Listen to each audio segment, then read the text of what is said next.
Hello, I'm Sebastian Michael, and this is this Saturday's sonnet.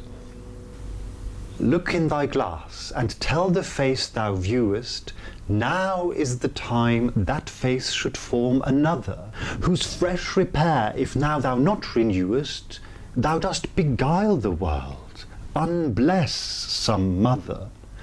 For where is she so fair whose uneared womb disdains the tillage of thy husbandry?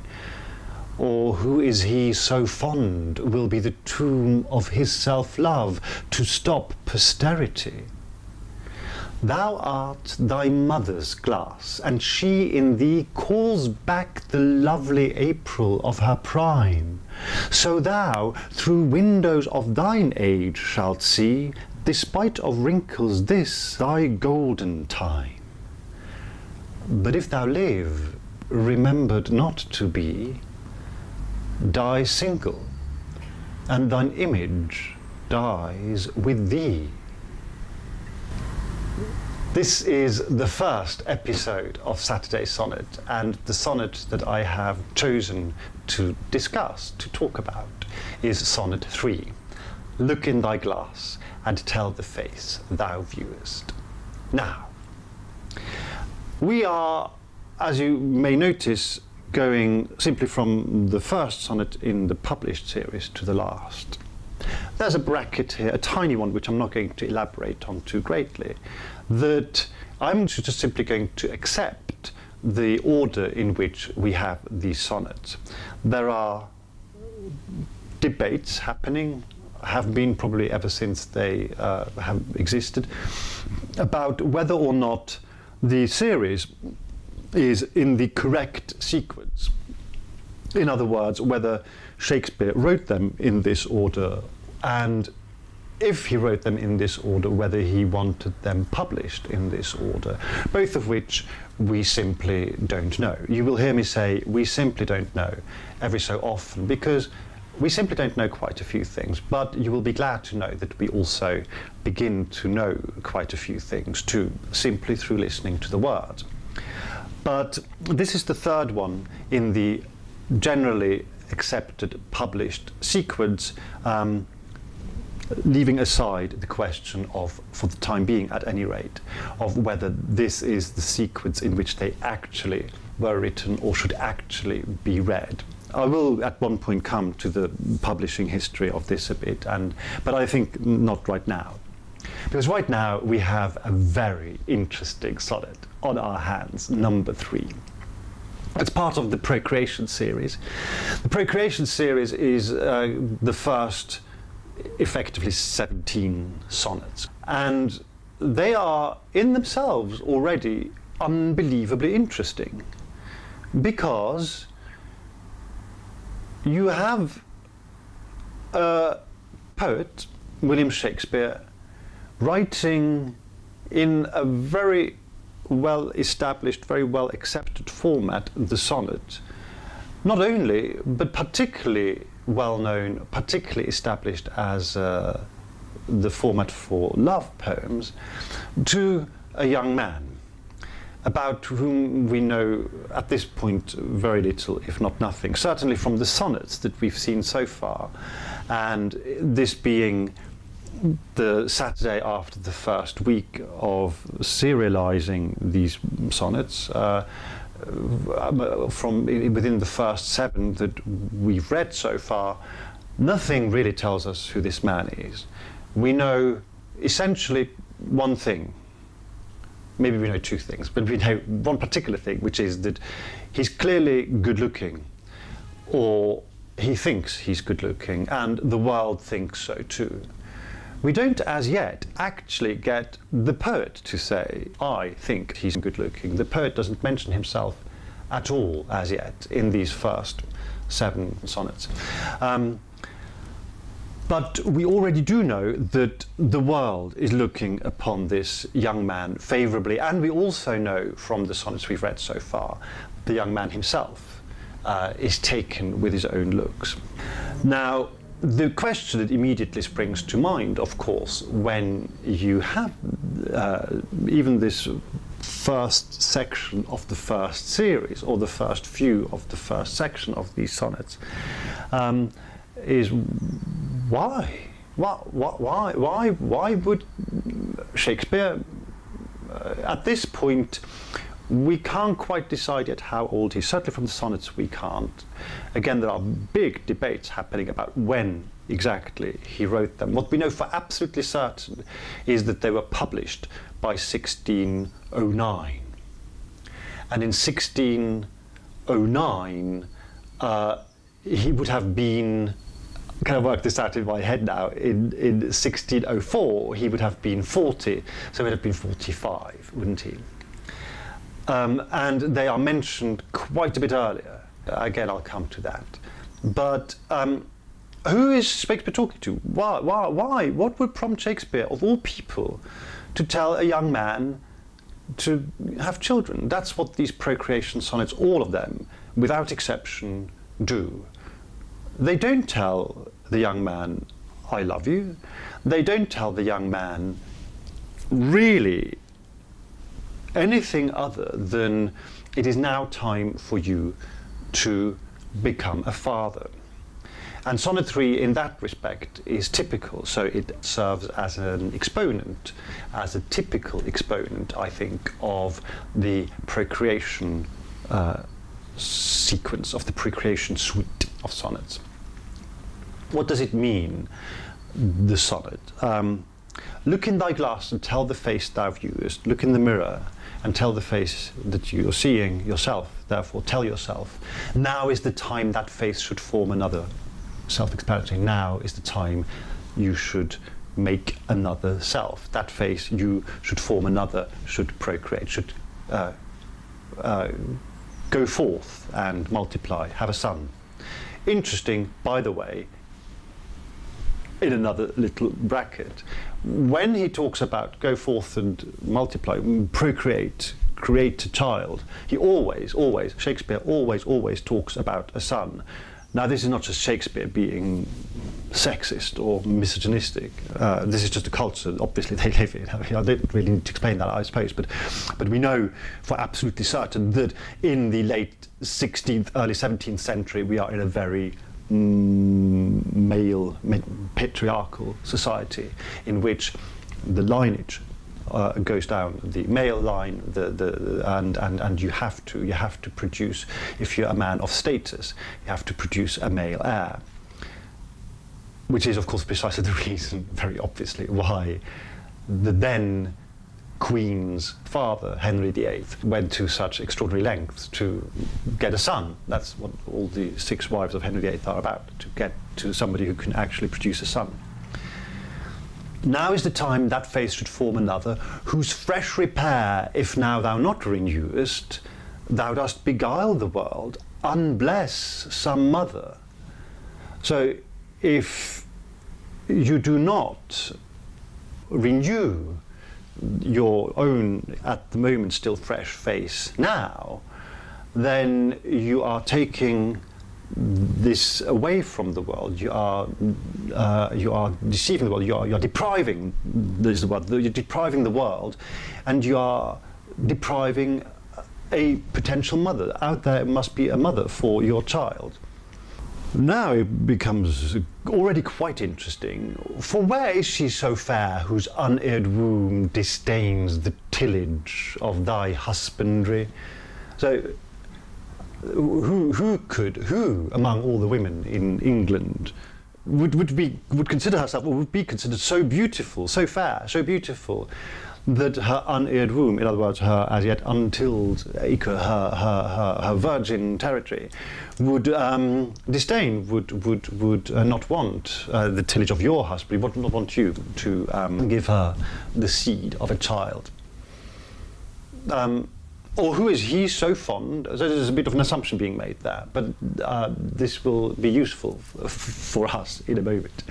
Or who is he so fond will be the tomb of his self-love to stop posterity. Here, fond we can, I think, interpret as foolish, as not fond the way we understand it today. It's more who is so foolish, who would be so foolish that he himself will be the tomb of his own self-love. Because if you only love yourself, then you're not creating children, and then you will eventually become the tomb of your own self-love to stop posterity, and in doing so stop your lineage. Who would be so stupid, so foolish to do that? Thou art thy mother's glass, and she in thee calls back the lovely April of her prime. You are a reflection of your mother, and looking at you, she recalls, she remembers, she relives the lovely April of her prime, the springtime of her life. She is and feels young again through having you and looking at you. And even when she is gone, implicit in this, of course, is that she lives on through you. Her spring is made eternal in the first instance through you, but because you're not eternal, you have to continue this. So thou, through windows of thine age, shalt see, despite of wrinkles, this thy golden time. So just as your mother sees her spring, can recall, can relive her spring through you, you will be able to relive this, your golden time, your spring, through windows of thine age, through windows that you have created yourself, through the through looking at your own offspring. But if thou live, remember not to be, die single, and thine image dies with thee. But if you continue living and you don't create a copy of yourself, a remembrance, a living remembrance of yourself, you will simply die a single man, and with you will fade this beauty. Now, who would anybody talk to like this? Well, you would talk to your son maybe like this, you would talk to maybe your nephew like this, you would maybe even talk to the son of a very good friend like this. But it's kind of strange for a poet to talk to just anybody like this. There's a big question mark that the sonnet immediately throws up, and that all of these first Procreation Sonnets immediately throw up. If you're at all interested in Shakespeare as a writer, then the question immediately presents itself: why is he doing this? Who is this man, and why? Who is this young man, and why is Shakespeare concerned about his offspring? And we can't quite answer this question yet, but we will probably get closer towards it by and by. But there are some pointers already. And I think the biggest point, I'm going to hook in on that now, before I wander off too much, because I do have a tendency to to digress a little bit. Absolutely, the most interesting line in this sonnet for me is, thou art thy mother's glass, and she in thee calls back the lovely April of her prime. Thy mother's glass. He's not saying thou art thy father's glass. He's talking to a young man, there's no doubt about that. Thou art thy mother's glass. Well, why would he do that? We are in a very patriarchal society. The young man himself is urged to produce an heir, a son, not just any old child, an heir, a son, a copy of himself. But here, in sonnet number 3, we learn that this young man is a reflection of his mother. He looks like his mother. Now, this may, of course, not mean anything at all. But we would have to ask, why wouldn't it? Assuming that Shakespeare is a wordsmith, a writer, a wordsmith who takes language seriously. He creates language, who expresses himself in language. That he forges words and sentences consciously as an artist. Then I think we have to well, it's more reasonable to err on the side of this not being a coincidence or an accident, that this is based in some reason, that he's talking about a mother here and not about a father. And that would mean, if that were to be the case, and we've already accepted in episode 0 that Shakespeare existed, he wrote his own poetry, he was a real man, and he's talking about a real person. We take that now as an established assumption because it's reasonable to do so. Then we now have reasonable grounds to narrow down our field of search for a young man already a little bit. Because there are two things that spring out immediately that are really, really striking. They may not be, they may not have to be, they don't prove anything just yet, but they are really striking. The first is that we are talking about somebody in whose life the mother is really quite important, more so than the father. Why would this be in the traditionally male and patriarchal society? Well, either because the mother is of great status, has great status, great importance, such as the Queen, although I don't think we're talking about the Queen's son here, or maybe the father isn't around anymore, or maybe the father has done some unspeakable things and is outside of society. These are possibilities. I'm not suggesting that they apply here. We don't know what applies here. What we do know applies here is that Shakespeare, writer who takes great care of his words, as far as we can tell, chooses to refer as the first person other than the young man in the series of these sonnets to the young man's mother. Thou art thy mother's glass, you look like your mother. She is reflected in you, not your father. We're looking for somebody who has a resemblance to his mother. And we're looking for somebody whose resemblance to his mother is striking enough for the writer to consider it noteworthy. And he's asserting this without any doubt. This is something that I think we don't want to overemphasize, maybe at this point, but I think we can park this somewhere and say, let's have this here as a nugget of information that the sonnet gives us, that for some reason or other, which we don't know yet what it is, the writer Shakespeare considers the mother important enough for her to get a mention in this sonnet. And he points out a fact, as far as we can tell, that the young man bears a resemblance to his mother. Now, of course, you can immediately come and say, well, that's generic, isn't it? All sons, more or less, look like their mother. I mean, they carry their genes. Yeah, but we're in a patriarchal society. Why not the father? Why is he not talking about the father? Why isn't he saying you look like your father? Why is he talking about the mother here? I think that is interesting. It is significant. It's significant enough to, I think, make me prick up my ears a little bit and think, oh, how interesting. And we also get from the first section of the sonnets, not specifically from this perhaps, but from this first group of sonnets, that the young man is aware of his beauty and is interested in himself, has a narcissistic quality to him. Now, why? How would Shakespeare know this? Is I think another reasonable question that offers itself. Why does Shakespeare know this? Well, he might know this because he knows the man very well. Maybe he knows him because he's a friend, or a friend, he's somebody who he knows.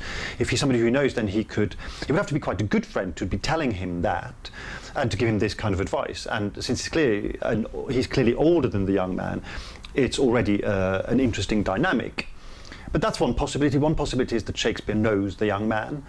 Another possibility is that the young man simply has a reputation, that the whole world knows that this is the case. The whole world knows him to be beautiful and to be aware of his astonishingly good looks. That's the second possibility. And the third possibility, of course, is that he's been told by somebody, and we don't know who. And I'm not able to answer this question yet, but I think it's an interesting secondary or additional question to ask.